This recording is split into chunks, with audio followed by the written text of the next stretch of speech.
Here's the youth, the Emerald Youth Hall of Fame. See me up there? Still need to put down my accomplishments, but that'll happen. It'll happen.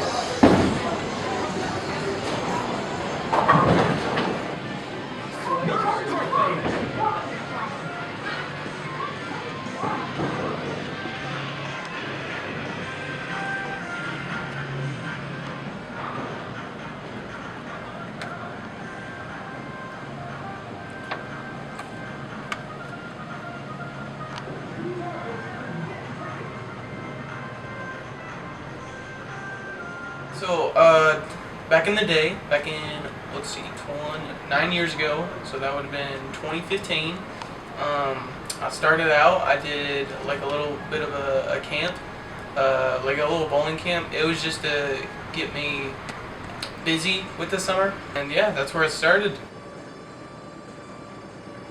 After that, I shortly did like a youth league, and then after that, I started bowling tournaments, and now I'm here. Look at me.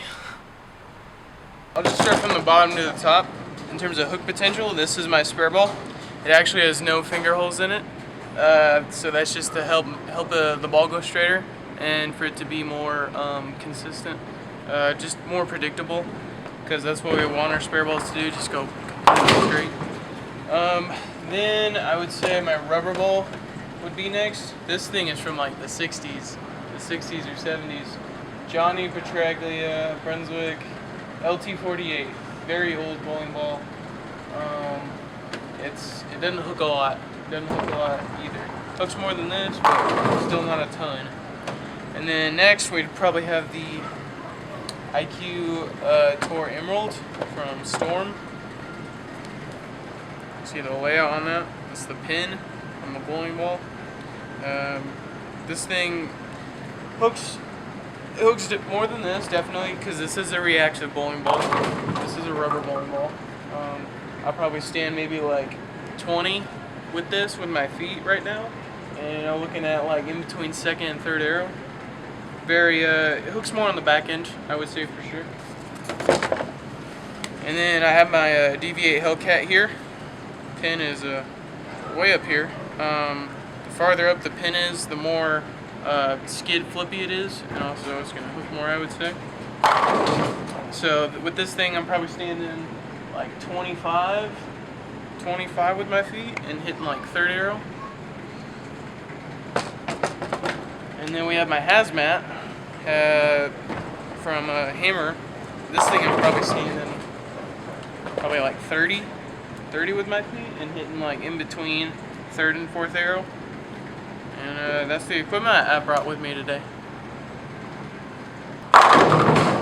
Yeah, I would say my bowling influences, I'd say a little bit of Mike Scroggins. He grew up in this area, and he's been pretty much the face of the PBA when it comes to like Amarillo bowlers. So he's definitely represented us well.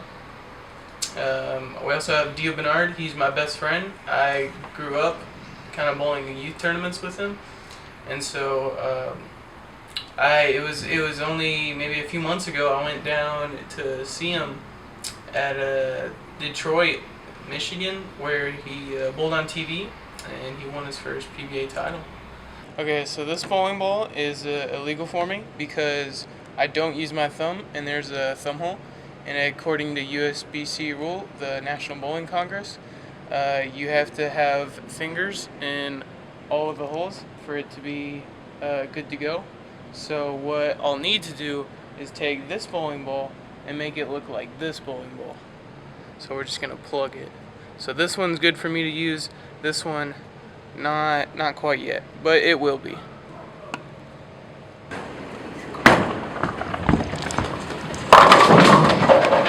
it's funny. My freshman year, it was COVID, and so they didn't have a state. And then my sophomore year, I was ineligible because my grades were too low, and so I couldn't go.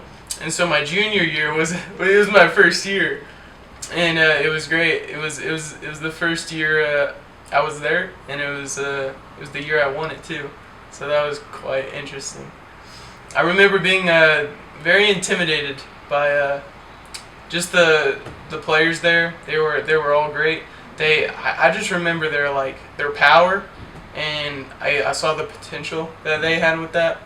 But luckily, I was able to beat them out and secure the win. It was great. I remember all the people from the Panhandle, our region, staying to watch, even though they could have left if they wanted to. But them staying and watching me, having an audience to go for, it was great. It was definitely memorable. Hearing the cheering the whole time and the support, it was close to my heart.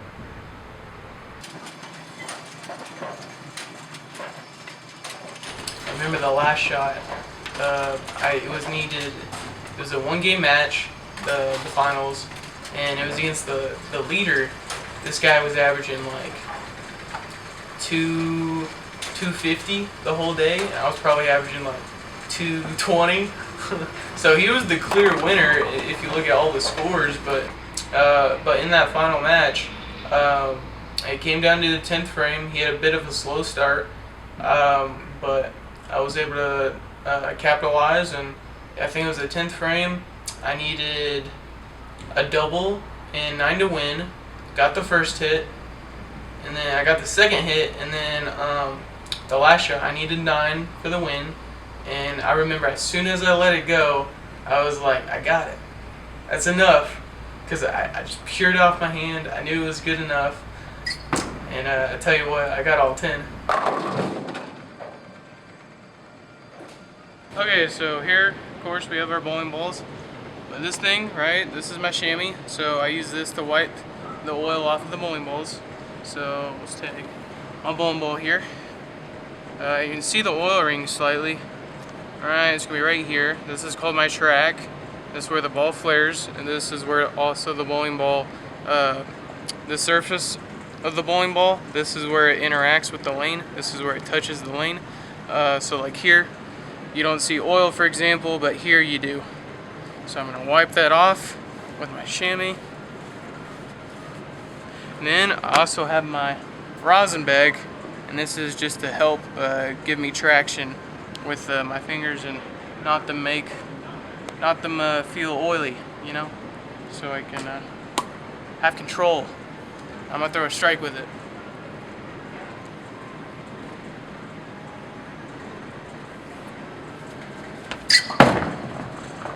Just like that. Right now, I've kind of just started, but I've been bowling some like PBA regionals. So those tournaments would be like a step below the like the tournaments you would see on TV, the national tour events. So I'm hoping bowl a lot of those, and then start seeing like improvement in that area. Ideally, I'd like to be on the PBA, get my tour card, and make a living doing it. You know, on TV, be nice.